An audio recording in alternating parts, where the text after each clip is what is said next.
हरिः ओं श्रीगुरुभ्यो नमः परमगुरुभ्यो नमः श्रीमदानन्दतीर्थभगवत्पादाचार्यगुरुभ्यो नमः नरसिंहोऽखिलज्ञानमतध्वान्तदिवाकरः जयत्यमितसज्ज्ञानसुखशक्तिपयोनिधिः कल्याणाद्भुतगात्राय कामितार्थप्रदायिने श्रीमद्वेङ्कटनाथार्य श्रीनिवासाय ते नमः। व्यासाय भवनाशाय श्रीशाय गुणराशरे हृद्याय शुद्धविद्याय मध्वाय च नमो नमः।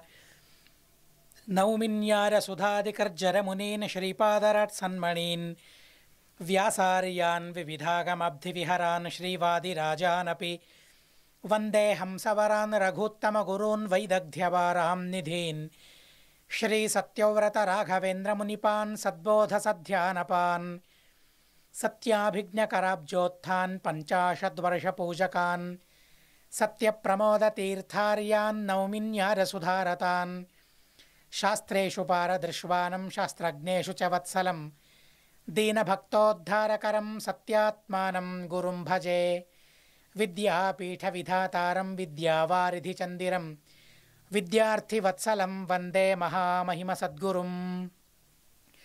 नारायणार्य परिपूर्णगुणर्णवार्य विश्वोदरस्थितिलयोन्नियतिप्रदाय ज्ञानप्रदाय विबुधासुरसौख्यदुःखसत्कारणाय वितताय नमो नमस्ते। नारायणं सुरगुरुं जगदेकनाथं भक्तप्रियं सकललोकनमस्कृतं च त्रैगुण्यवर्जितमजं विभुमाद्यमीशं वन्दे भवघ्नम् अमरासुरसिद्धवन्द्यं। नारायणं नमस्कृत्य नरं चैव नरोत्तमं देवीं सरस्वतीं व्यासं ततो जरमुदीरयेत्। स्वस्त्यस्तु हरिः ओं हरिः ओं हरिः ओं। పాండురాజు మరియు కుంతీదేవి వారిరువురు దంపతులు సంతానం కోసం చాలా చక్కగా ఒక ప్రణాళికను సిద్ధం చేసుకుని వారిరువురు వాద వివాదం చేస్తూ ఉన్నారు. సంతానాన్ని సంపాదించుకోవడం మనిషి గృహస్థుల దంపతుల ప్రధాన కర్తవ్యం. ఆ సంతానం వారి కోసం మాత్రమే కాదు, ఆ సంతానం సమాజం కోసం. అందులోనూ చంద్రవంశంలో పుట్టిన వాళ్ళు పాండురాజు మొదలైన వారు. వారు వారి సంతానమే రాజులుగా ఉండాలి. రాజులయ్యే యోగ్యత కలిగిన సంతానాన్ని వారు ప్రదానం చేయాలి. అలాంటి వారిని సంపాదించుకోవాలి. అది వారి బాధ్యత. రాజుల వంశం ఒకటే ఉండాలి, అలా మారుతూ వెళ్ళకూడదు. కనుక అదొక జీన్స్, ఆ రాజుల జీన్స్, క్షత్రియుల జీన్స్ ఏదైతే ఉంటుందో అది అలాగే కొనసాగుతూ ఉండాలి. కనుక పాండురాజు ఆలోచిస్తూ ఉన్నాడు, ప్రజలందరికీ కూడా అలాంటి రాజ్యమే, అలాంటి రాజే కావాలనే అపేక్ష. చంద్రవంశంలోని వ్యక్తి రాజుగా ఉండాలి అనే అపేక్ష ప్రజలకు కూడా ఉంది. కనుక పాండురాజు అలాంటి సంతానం కోసం ఆలోచిస్తూ ఉన్నాడు. కానీ నేరుగా సంతానాన్ని పొందగలిగే అర్హతను తను కోల్పోయాడు. ఎప్పుడైతే ఆ కిందమ ఋషులు జింక రూపంలో ఉండి సుఖాన్ని అనుభవిస్తూ ఉన్నాయో, కిందమ ఋషులని తెలుసుకోలేక ఆ జింకలను చంపాడో శాపం పొందాడు. కనుక స్త్రీ సంఘం చేసే అర్హతను తను కోల్పోయాడు. ఆ సామర్థ్యం తనకిక లేదు. అలాంటి సందర్భమే ఒదిగితే తను చనిపోతాడు. ఇక సంతానాన్ని ఎలా సంపాదించుకోవడం? చాలా తీవ్రంగా సునిశితంగా తను ఆలోచిస్తూ ఉన్నాడు. చివరికి భార్యను పిలిచాడు.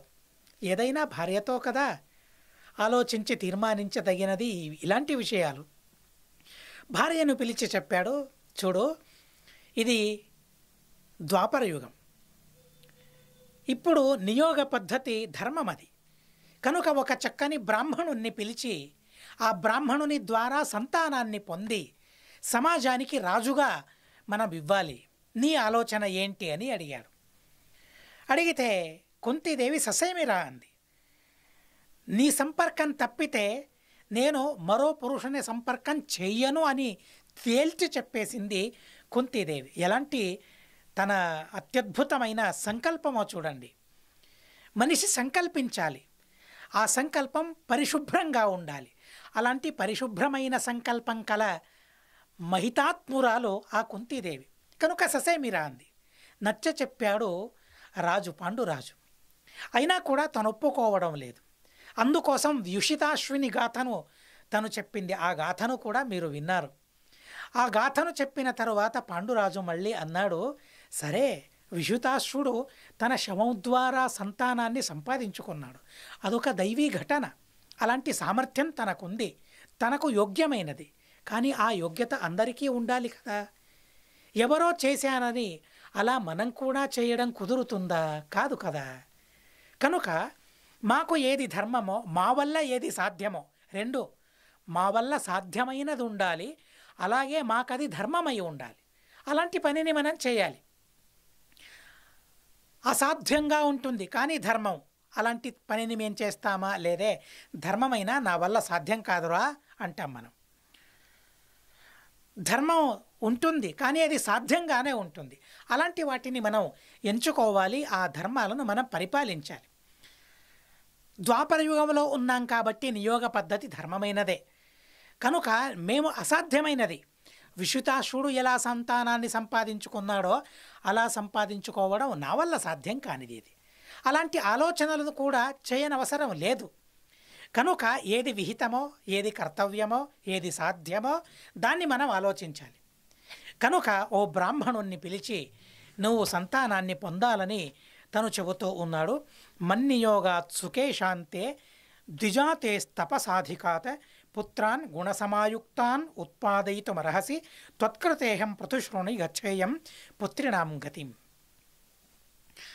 సంతానం కలిగితే, సత్సంతానం కలిగితే ఎలాంటి లోకాలను తండ్రులు పొందగలరో, పితృపితామహ ప్రపితామహులు పొందగలరో అలాంటి గతి నాకు కలగాలంటే, నాకు మాత్రమే కాదు నీకు కూడా అలాంటి సద్గతి కలగాలంటే సత్సంతానాన్ని సంపాదించుకోవడం అనివార్యం. మాకు సంతానం లేకుండా కూడా సద్గతిని సంపాదించుకోవచ్చు, లేదని కాదు. కానీ ఋషుల ద్వారా మేము విన్నాం కదా, మాకు సంతానం కలుగుతుందని ఋషులు ఆశీర్వదించారు, ఋషులు అనుగ్రహించారు. ఋషులు అనుగ్రహించడైన తరువాత కేవలం అనుగ్రహం వల్ల మాత్రమే సంతానం కలుగుతుందా?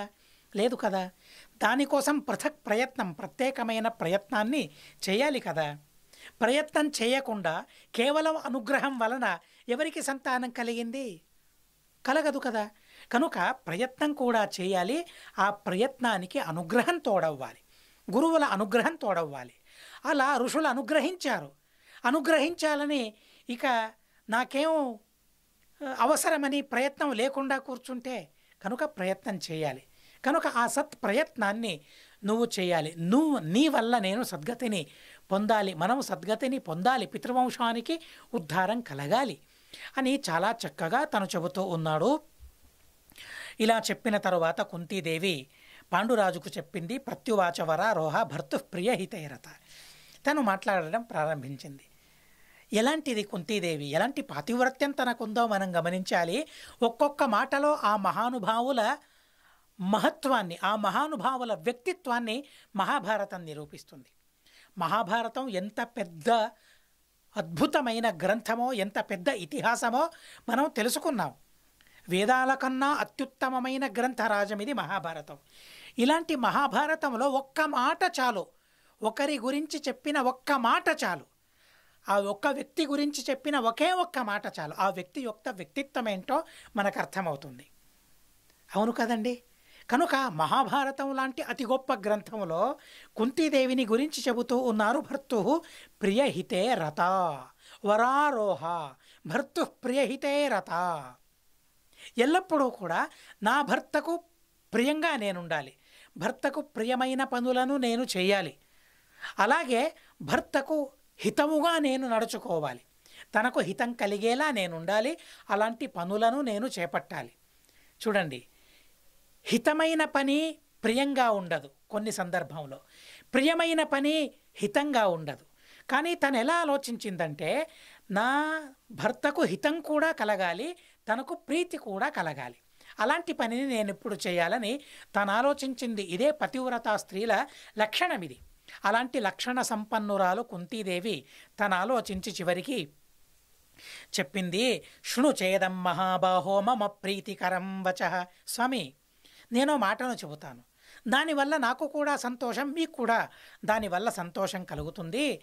నేను నా తండ్రి ఇంట్లో ఉన్నప్పుడు, పుట్టింట్లో నేనున్నప్పుడు ఒక మహానుభావుడు మహర్షి, దుర్వాస మహర్షి వచ్చాడు. ఆ దుర్వాస మహర్షిని సేవించాలని తండ్రి ఆదేశించాడు. తండ్రి ఆదేశానికి అనుగుణంగా దుర్వాస మహర్షిని నేను సేవించాను.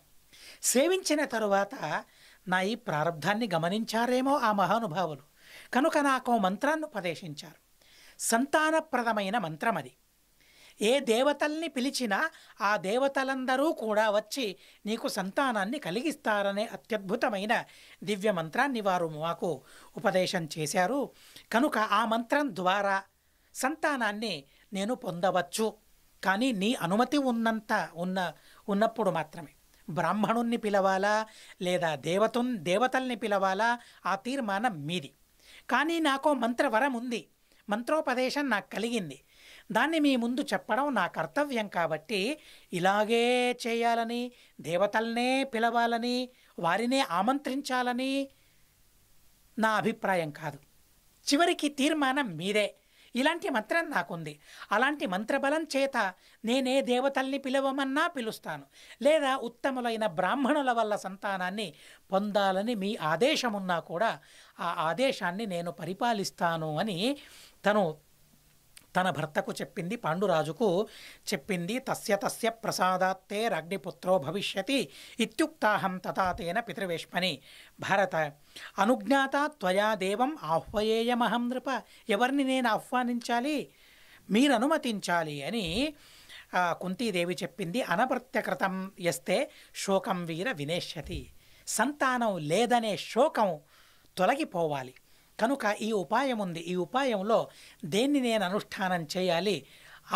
ఆజ్ఞ చేయాలి, ఆదేశించాలి అని కుంతీదేవి ప్రార్థించింది.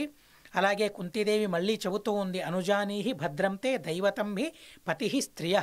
స్త్రీలకు పతి దైవం, పతియే ప్రత్యక్ష దైవం స్త్రీలకు.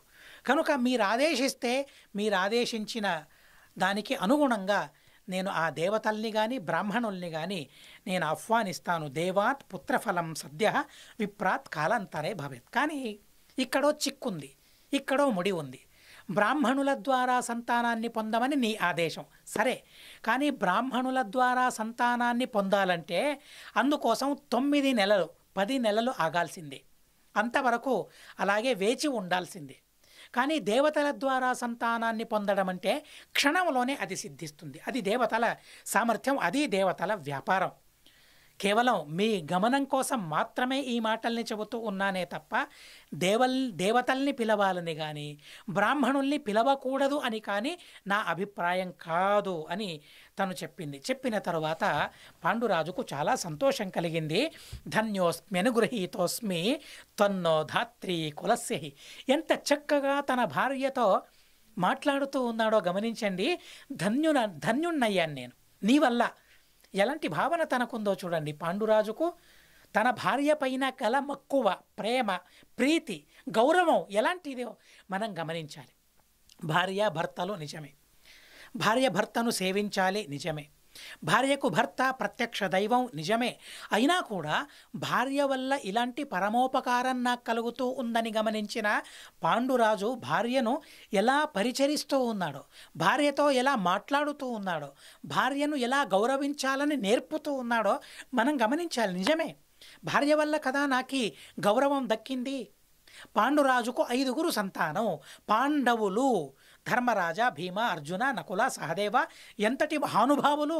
ఇలాంటి మహానుభావుల్ని సంతానంగా పాండురాజు పొందాడు అనే కీర్తి పాండురాజుకు దక్కింది నిజమే. కానీ ఆ కీర్తికి కారకులు ఎవరు? ఆ కీర్తి కిరీటాన్ని పాండురాజుకు ధరించేలా చేసింది ఎవరు? పాండురాజు ధరించేలా చేసింది ఎవరు? కుంతీదేవి కదా. యద్యపి మాద్రీదేవి వల్ల కూడా నకుల సహదేవులు కలిగారు, కానీ ఆ మాద్రికి మంత్రాన్ని ఇచ్చింది ఎవరు? కుంతీదేవి. కనుక ఎటు తిరిగినా కూడా మనం కుంతీదేవి యొక్క ఘనతని ఇక్కడ గమనించాలి. కుంతీదేవి యొక్క ఆ సౌజన్యాన్ని, ఆ శీలత్వాన్ని మనం గమనించాలి, సౌశీల్యాన్ని మనం గమనించాలి. దాన్ని పాండురాజు గమనించాడు. పాండురాజు గమనించి సంబోధిస్తూ ఉన్నాడు, ధన్యోస్మి అనుగృహీతోస్మి త్వన్నో ధాత్రీ కులస్య. మా కులాన్నే నువ్వు ఉద్ధరించావు, నేను ధన్యుణ్ణయ్యాను, అనుగ్రహీతుణ్ణయ్యాను నేను, నీ వల్ల నాకు ఆ అనుగ్రహం కలిగిందని ఎంత చక్కగా తను భార్యను కొనియాడుతూ ఉన్నాడో. వారిరువురి మధ్య దాంపత్యం ఎలాంటిదో, ఎలాంటి సరసమైన దాంపత్యమో వారిరువురి మధ్యన ఉందో దాన్ని మనం గమనించాలి. నమో మహర్షరే తస్మై ఏన దత్తో వరస్తవ. ఎవరు నీకు ఆ వరం ఇచ్చారు? అలాంటి దుర్వాసుల వారికి సాష్టాంగ ప్రణామం చేస్తానని. చూడండి, ఎవరి వల్ల ఇలాంటి సౌభాగ్యం కుంతీదేవికి కలిగిందో. నిజమే, కుంతీదేవి పరిచర్య చేసింది, ఆ ఋషిని సేవించింది. సేవించినంత మాత్రాన ఆ ఋషి వరమివ్వాలని రూల్ ఉందా? వరమివ్వాలని నియమం ఉందా? లేదే. అది వారి అభిప్రాయం, అది వారి అపేక్ష. వరమివ్వాలా వద్దా అన్నది వారికి సంబంధించింది. అయినా కూడా నువ్వు చేసిన ఆ పరిచర్యను గమనించి, నువ్వు చేసిన ఆ సేవను గమనించి, నీ భవిష్యత్తును గమనించి, నీకు నా వల్ల సంతానం కలగదనే భవిష్యత్తును గమనించి నీకు ఆ మంత్రోపదేశం చేశారే, ఆ మహానుభావులకు దీర్ఘదండ నమస్కారమని ఆ మహర్షులైన దుర్వాసుల వారి ఉపకారాన్ని కూడా స్మరించుకుంటూ ఉన్నాడు పాండురాజు. ఇవన్నీ కూడా గమనార్హమైన విషయాలే. ఇవన్నీ కూడా మనం మహాస్వామీజీ వారి దగ్గరికి వెళతాం, పరమపూజ్యులైన సత్యాత్మతీర్థ శ్రీపాదుల వారి దగ్గరికి వెళతాం. సంతానం కలగలేదనో, లేదా ఉద్యోగం దొరకడం లేదనో, భార్య దొరకడం లేదనో, భర్త దొరకడం లేదనో, చాలా కష్టాలున్నాయనో, ఆరోగ్యం లేదనో, ఏదో ఒక దుఃఖాన్ని మనం వారి ముందు చెప్పి వారి ద్వారా మంత్రాక్షతలను మనం స్వీకరిస్తాం. వారు గురువులను, భగవంతుని ఉపాస్యమూర్తులైన 28 ప్రతిమలు శ్రీమఠంలో ఉన్నాయి. ఎంతటి అద్భుతమైన ప్రతిమలంటే బ్రహ్మదేవుల వారు పూజించిన మూల సీతాదేవి, అలాగే మూల రామచంద్రస్వామి, సాక్షాత్ శ్రీమదాచార్యుల వారు పూజించిన దిగ్విజయ రామచంద్రస్వామి, వంశరామచంద్రస్వామి, ప్రసన్న విఠల స్వామి, 5 వ్యాసముష్టికలు, హయగ్రీవశాలి గ్రామం, దధివామనశాలి గ్రామం, ఒకటేంటి 28 ప్రతిమలున్నాయి శ్రీమఠంలో. అలాంటి ఉపాస్యమూర్తులను స్మరించుకుని సాక్షాత్ గురువులైన ప్రాతస్మరణీయులైన సత్య ప్రమోద తీర్థుల వారిని భక్తితో స్మరించుకొని మాకు మంత్రాక్షతలను వారు ప్రసాదిస్తారు. వారి ఆ ప్రసాదం, వారి ఆ మంత్రాక్షతల ద్వారా మా కష్టాలన్నీ తీరిపోతాయి, సుఖాన్ని సంపాదించుకుంటాం, సంతానం కలుగుతుంది, మంచి ఉద్యోగం దొరుకుతుంది, భార్య దొరుకుతుంది, భర్త దొరుకుతాడు, అనుకున్నవన్నీ అలాగే అయిపోతాయి. ఆ తరువాత మనం గురువు గారిని స్మరించుకుంటామా? స్మరించుకుంటే అంతకన్నా గొప్ప కృత్యం లేదు, నిజమే. కానీ వారిని నిరంతరం స్మరించుకోవాలి. ఏదో మనకి ఇచ్చారని వారిని స్మరించుకోవడం కాదు. వారు సంతానాన్ని కరుణించారు, నిజమే, అందుకోసం మాత్రమే స్మరించుకోవడమా వారిని? లేదే. ప్రతిరోజు తత్వోపదేశం చేస్తూ ఉన్నారే, బ్రహ్మోపదేశం చేస్తూ ఉన్నారే, ఆ భగవంతుని యొక్క దివ్య జ్ఞానం మాకు కలిగేలా వారు అనుగ్రహిస్తూ ఉన్నారు కదా. ఎంత గొప్ప వరం అది అసలు. భగవంతుని జ్ఞానం ఎంతగా మనం సంపాదించుకున్నాం. మాకే జ్ఞానం కలిగిందో, ఏ పాటి జ్ఞానం కలిగిందో ఆ జ్ఞానం ఎవరి వల్ల కలుగుతుంది మాకు? భగవంతుని గురించి ఎవరి వల్ల మనం తెలుసుకున్నాం?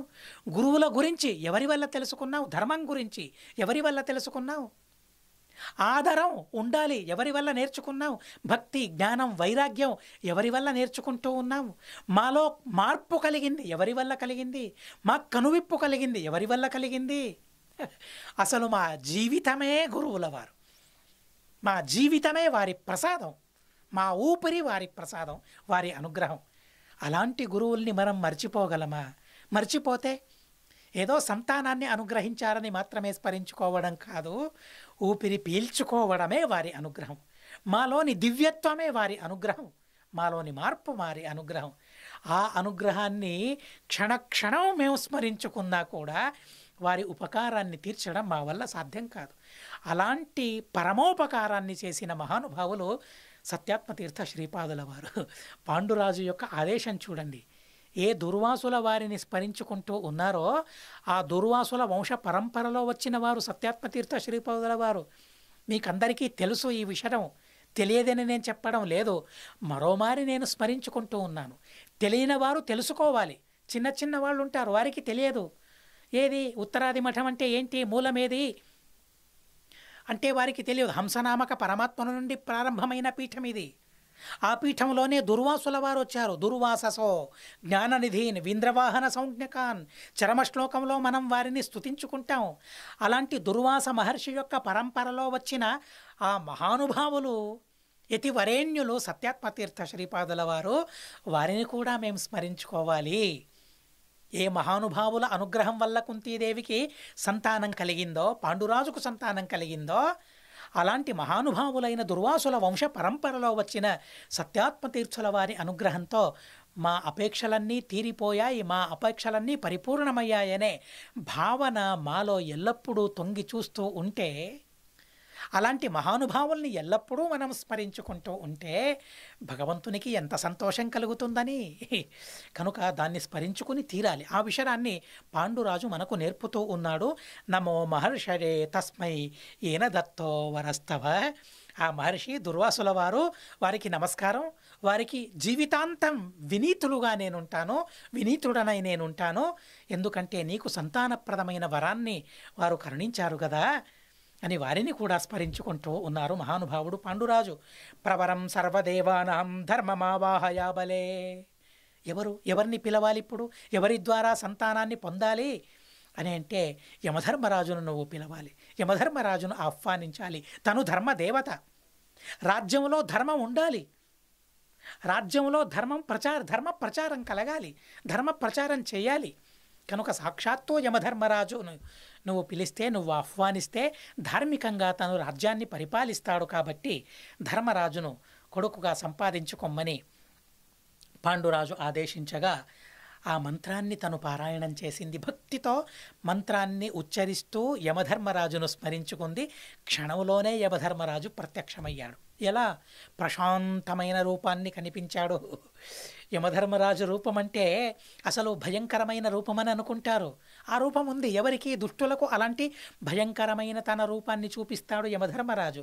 ఎవరైతే భగవద్భక్తులు ఉన్నారో వారికి మాత్రం తన సౌమ్యమైన రూపాన్ని యమధర్మరాజు చూపిస్తాడట. అలా సౌమ్యమైన తన రూపాన్ని చూపించి సంతానాన్ని కరుణించాడు.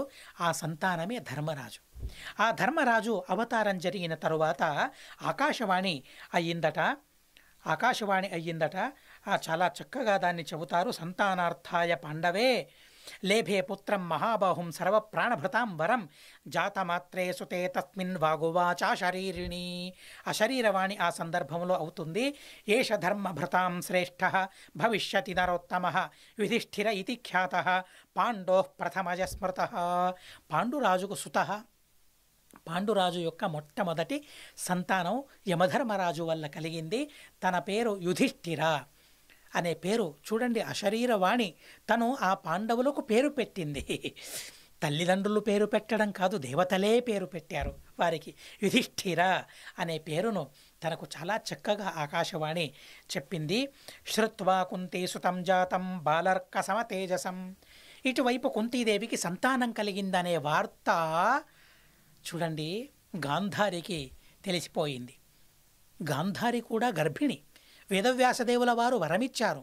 100 కొడుకులు నీకు కలుగుతారనే వరమిచ్చారు వేదవ్యాసదేవుల వారు. అయినా కూడా తను గర్భిణిగానే ఉందే తప్ప తనకు సంతానం మాత్రం కలగడం లేదు. అసూయ మనిషికి ఎలా ఉంటుందో చూడండి.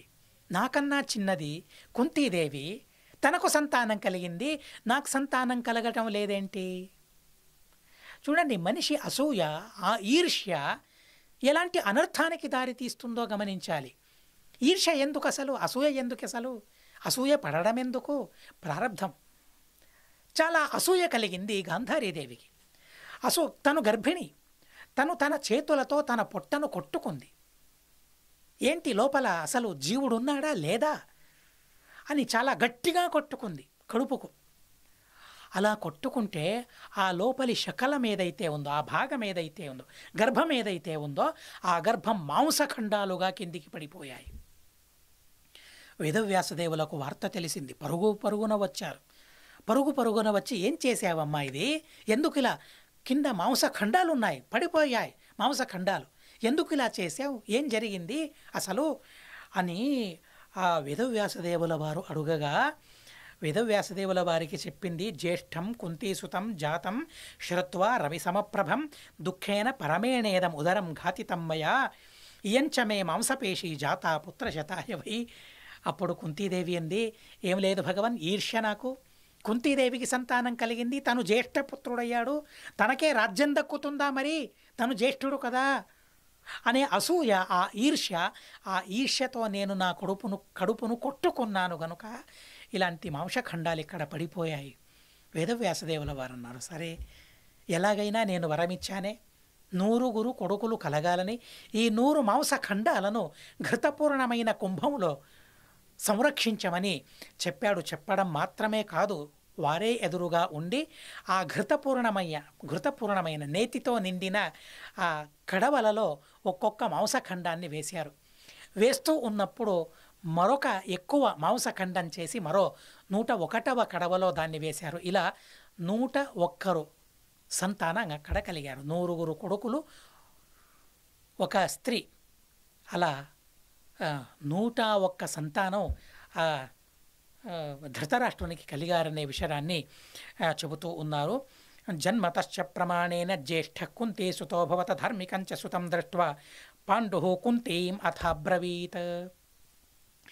ఇటువైపు ఎవరు మన ధర్మరాజు జనించిన తరువాత ఇటువైపు గాంధారి యొక్క ఘటనను చెప్పారు. 101 కడవలలో ఆ మాంసఖండాలను ఉంచారు. ఈ సందర్భంలోనే ఇంకా మరి గాంధారీదేవికి సంతానం కలగలేదు. ఈ సందర్భంలోనే కుంతీదేవికి మళ్ళీ పాండురాజు చెబుతూ ఉన్నాడు, నిజమే ధర్మరాజు జనించాడు, యమధర్మరాజు. కానీ రాజ్యాన్ని పరిపాలించాలంటే బాహుబలం ఉండాలి, ధర్మం మాత్రమే కాదు. ధర్మాన్ని సంరక్షించాలంటే బాహుబలం ఉండాలి, జ్ఞానబలం ఉండాలి. తాత్పర్య నిర్ణయంలో ఆ విషయాన్ని మీరు విన్నారు. బాహ్వోర్బలాత్ జ్ఞానబలాచ్చ ధర్మ రక్ష అన్యథా నాశముపైతి నూనం. చూడండి, ధర్మాన్ని ఎలా సంరక్షించాలి? బాహుబలంతో ధర్మాన్ని సంరక్షించాలి.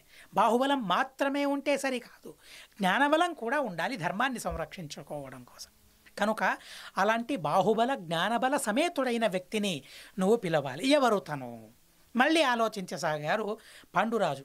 ప్రాహు క్షత్రం బలజ్యేష్టం సుతం వృణు. క్షత్రియులలో ఉత్తములెవరు అంటే, ఎవరికి ఉత్తమమైన అధికమైన బలం ఉందో వారు క్షత్రియులలో ఉత్తములట. బ్రాహ్మణులలో ఎవరికి జ్ఞానం అధికంగా ఉందో వారే జ్యేష్ఠులు. క్షత్రియులలో ఎవరికి బలం అధికంగా ఉందో వారే ఉత్తములు క్షత్రియులలో. కాబట్టి బలజ్యేష్ఠుడైన దేవతను నువ్వు ఆమంత్రించాలి అని పాండురాజు చెప్పాడు. ఎవరు తను అనగా పాండురాజే చెబుతూ ఉన్నాడు, అశ్వమేధ క్రతుశ్రేష్ఠ. శ్రీమదాచార్యుల వారు ఈ శ్లోకాన్ని తాత్పర్య నిర్ణయంలో ఉద్ధరించారు. అశ్వమేధ క్రతుశ్రేష్ఠ. యజ్ఞయాగాదులలో ఉత్తమమైన యజ్ఞమేది? అశ్వమేధ యజ్ఞం. జ్యోతిశ్రేష్ఠో దివాకర. వెలుగున్న వస్తువులలో ఉత్తమమైనదేది? సూర్యుడు. అసలు ఆలోచన లేకుండా మనం చెబుతాం, సూర్యుని కన్నా వెలుగున్న వస్తువు ఏదైనా ఉందా లోకంలో? సూర్యునిలా వెలుగొందే వస్తువు ఏదైతే ఉండొచ్చేమో, కానీ మనకు కనపడే వస్తువులలో ఏది? సూర్యుడే. సూర్యుడంత వెలుగు మరే వస్తువులలో లేదు. కనుక వెలుగు అని ఆ సూర్యుణ్ణి మనం పిలుచుకుంటాం. జ్యోతిశ్రేష్ఠో దివాకర. బ్రాహ్మణో ద్విపదాం శ్రేష్ఠ. 2 కాళ్ళున్న వాళ్లలో ఉత్తములెవరు? బ్రాహ్మణులు. అలాగే దేవశ్రేష్ఠశ్చ మారుత. దేవతలలో ఉత్తములైన వారెవరు? మారుత, ముఖ్య ప్రాణదేవుల వారు అని తన తీర్మానాన్ని పాండురాజు చెప్పాడు. అలా చెప్పిన తరువాత అలాంటి ముఖ్య ప్రాణుణ్ణి నువ్వు ఆమంత్రించాలి, తన వల్ల మాకు సంతానం కలగాలి. ప్రాణ బలాన్ ఋషు భవిష్యతి వరారోహే బలజ్యేష్ఠాహి భూమిపాహ అన్న తరువాత మళ్ళీ భక్తితో ఆ మంత్రాన్ని పఠించింది.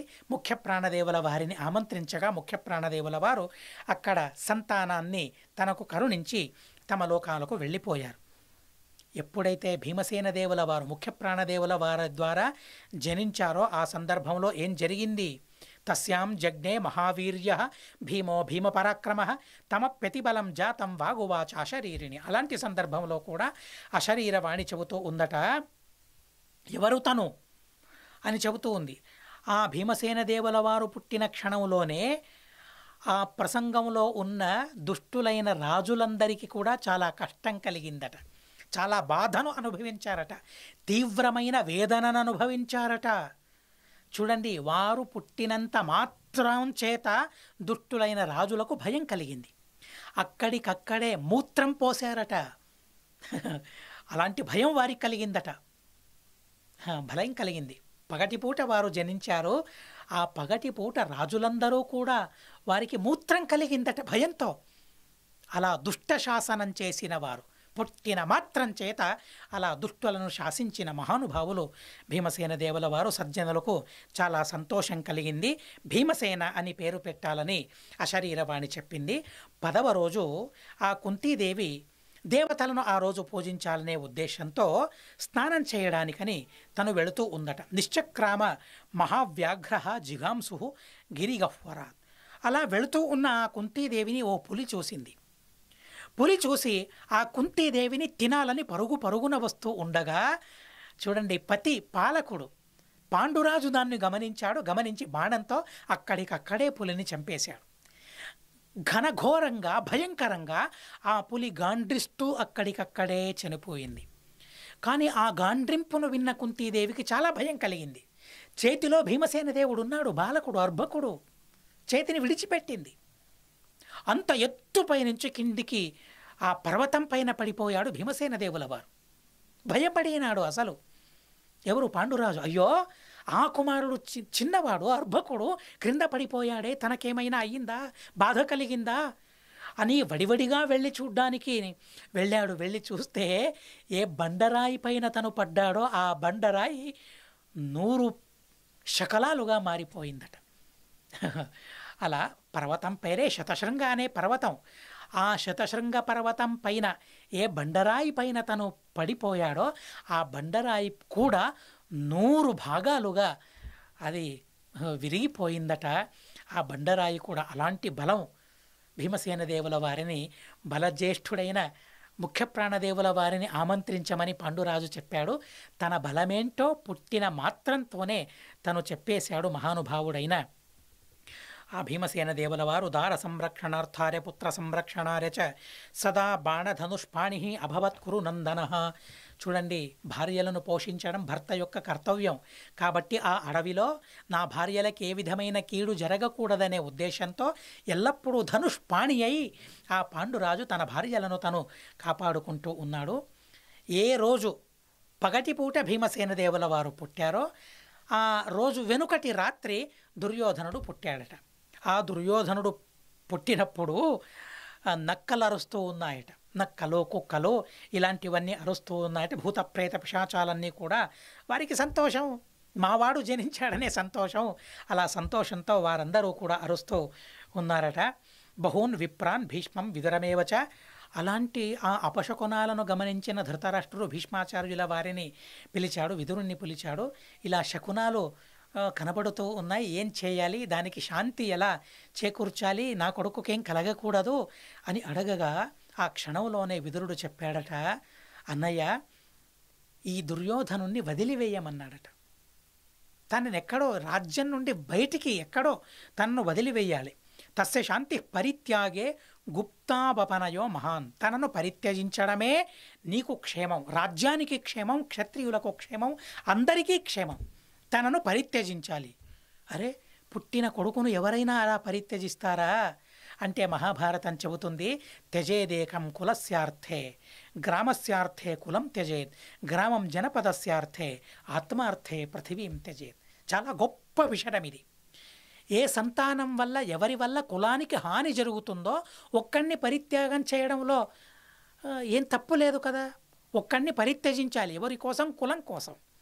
కులం సురక్షితంగా ఉంటుందంటే ఒక్కడిని పరిత్యజించాలి. విదురుడు చెబుతూ ఉన్నాడు, భీష్మాచార్యుల వారు అనుమోదిస్తూ ఉన్నారు.